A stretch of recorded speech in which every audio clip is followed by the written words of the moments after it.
Trover Saves the Universe is a first-person chaotic comedy trip, developed by Squanch Games, released in 2019. It's a game by the co-creators of Rick and Morty, Justin Roiland, so it's as crazy as you would expect.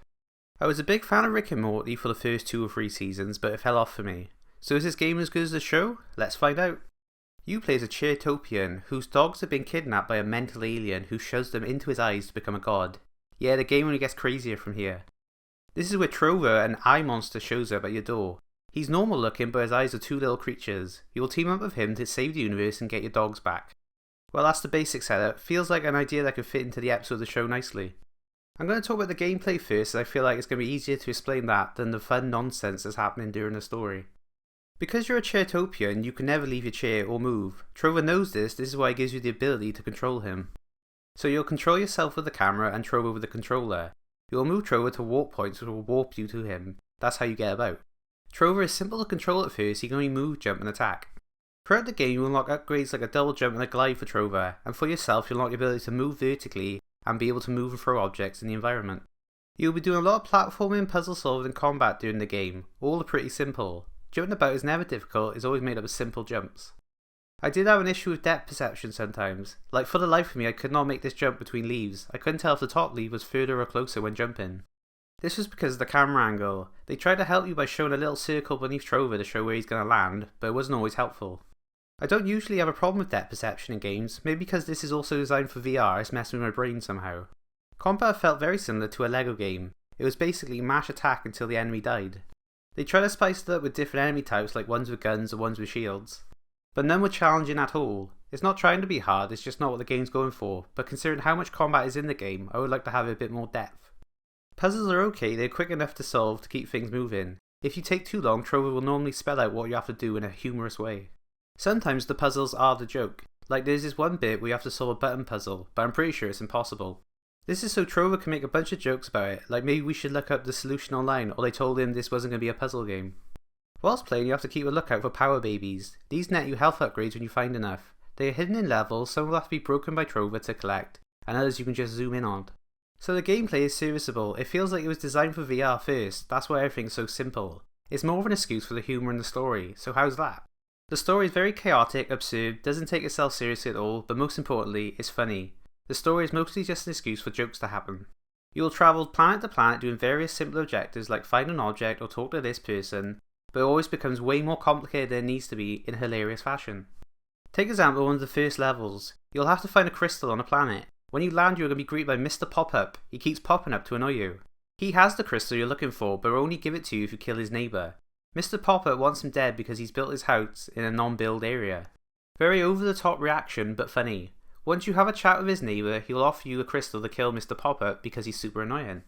You get to pick who you want to kill after having a discussion with Trover. Then once you get the crystal off one of them, you head back to your ship. Just to find out there are crystals everywhere, they grow on this planet, you just didn't see them before. The comedy is the main selling point of this game, and it's funny for the most part. I don't think it'll be everyone's cup of tea though. There is a lot of Justin Roiland's signature improv. This is where characters just keep talking randomly, swearing, clearly going off script. You can sometimes hear the voice actor laughing at his own jokes when this is happening. This will happen often when you deliberately don't progress the game. Characters will just keep telling you how to progress with new voice lines, kinda similar to the thugs in the Arkham games, or Wheatley in Portal 2. If you like the episodes of Rick and Morty where they watch TV, you're definitely gonna like this. I found it pretty funny for the most part. I would often just stop and listen to see how long unique dialogue would go for. This is fine mostly, as if you're getting sick of the jokes you can just move on. It only becomes an issue when you have to listen to the whole thing. It doesn't happen a lot, but could probably be quite annoying if the humour isn't your thing. You can't skip dialogue either, which just plain sucks. If you want to replay levels to find babies, you're gonna have to listen to the same jokes again, which can wear thin. Similar to the show, there's a lot of meta jokes and fourth wall breaks. Trover will constantly bring up game design or call you player. From time to time you have to select yes or no whilst in dialogue. At one point Trover will get annoyed at you if you keep disagreeing with him, and comment how this yes or no system is stupid, and how this won't come up again in the game when you're talking to him. It's also a lot of fun to just blatantly lie to characters to see how they react.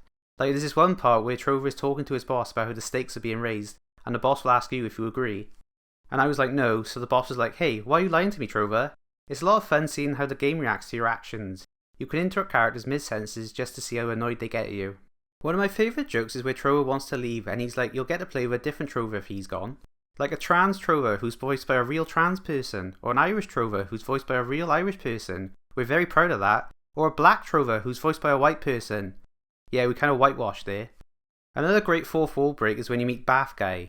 He has important info for you but keeps talking about nothing. I killed him by pushing a TV in the tub with him. This really annoys Trover. He's like, well, now you get done it, we broke the game, we can't progress now. You're gonna have to start the whole game over again, get to this point and not kill him. Obviously the voice actor makes it way funnier than I do. Speaking of voice acting, it's really rad. The vast majority of the characters are voiced by Justin Roiland. He gives every character he plays a lot of personality. Even though it seems like he can only do a couple of voices, everyone either sounds like Rick or Morty. Trover is the obvious standout as you spend the most time with him. There are other voice actors who all did a bang up job as well. I didn't find any characters annoying or boring. Almost everyone gave me a chuckle at least once. The game has a colourful cartoony look. It looks like Rick and Morty but in 3D, which I liked. Character designs are often strange and gross in the best possible way. Like Trover's eyes are little monsters that eat other smaller eyes, like, so weird.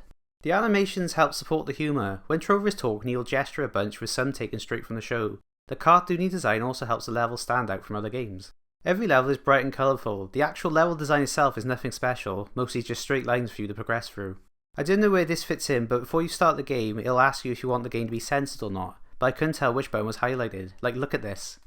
I only ran into one glitch at the final boss where an item didn't respawn, so I had to do the whole level again, but other than that it was a glitch free experience for me. Overall I had fun time with Trover Saves the Universe. I found it funny, I enjoyed the art direction, and I found the characters quite charming. But on the downside is the gameplay. It feels like it was designed for VR first. It's very simple with its mechanics, and can get repetitive fast. It feels like an interactive episode of Rick and Morty more than an actual game. If you're a fan of the show, definitely give this a try, but if you're not, this is not going to be for you. Time to rank it, Morty! I'm thinking number 18. I had more fun with this than I did with Planet Alana, which had a beautiful art style, okay gameplay, but was lacking in the story department.